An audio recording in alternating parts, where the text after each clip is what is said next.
Welcome back to The Final Cut, your daily pulse in horror.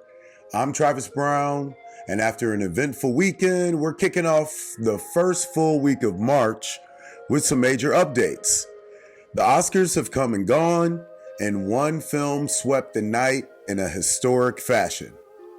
We also have a big wrap on an upcoming horror reboot, and some major rumors about DC's Clayface that need to be cleared up. Let's get to it.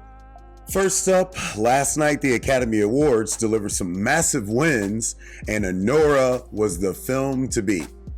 Sean Baker's indie drama dominated, taking home 5 Oscars, including Best Picture, Best Director, Best Original Screenplay, and Best Cinematographer, with Mikey Madison scoring Best Actress.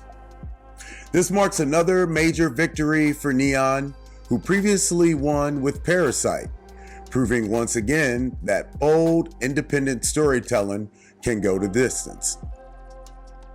Baker used his speech to champion independent filmmaking, saying, "We made this movie for $6 million with a crew of 40 in New York City.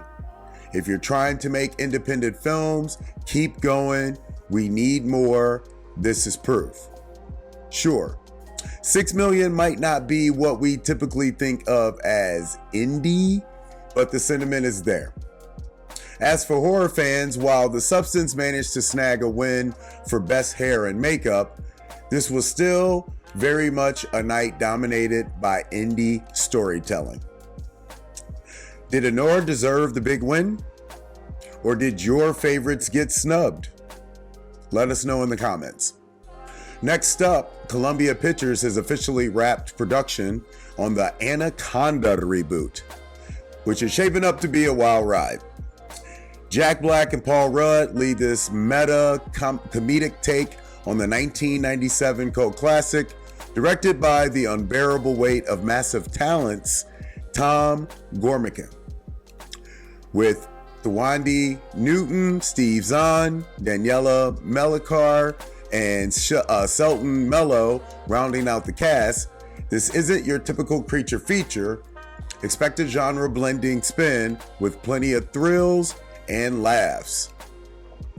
The film was shot in Queensland, Australia, doubling as the Amazon rainforest. Not only did it generate $40 million in economic activity, but it also created over 300 jobs in the region. Sony has staked out a Christmas Day 2025 release, meaning Anaconda will go head-to-head with other holiday blockbusters. What do you think? Can Anaconda reclaim its place as a cult classic, or is this reboot a bad idea? And finally, the internet was on fire this weekend with rumors that Harry Potter star Daniel Radcliffe had been cast in DC's upcoming horror thriller, Clayface. But James Gunn shot that down quick. Gunn took the threads to confirm that while Clayface, written by Dr. Sleep's Mike Flanagan and set to be directed by Speak No Evil's James Watkins, is moving forward, there's been no casting yet. Daniel is great, but we certainly haven't talked to or considered him. This one is 100% false. This confirms 2 things. First up, the movie is happening and it will be a body horror film, which is a rare genre move for DC. Secondly, the internet will always jump the gun with fan casting. This is nothing new. Clayface is slated for September 11th, 2026, and Gunn has promised it will function as a standalone horror movie, even for those who don't follow DC. If Radcliffe was cast, would he be the right choice? Or is there someone else you'd rather see in the role? Today's take. We're coming off an exciting awards weekend, but horror wasn't quite in the spotlight.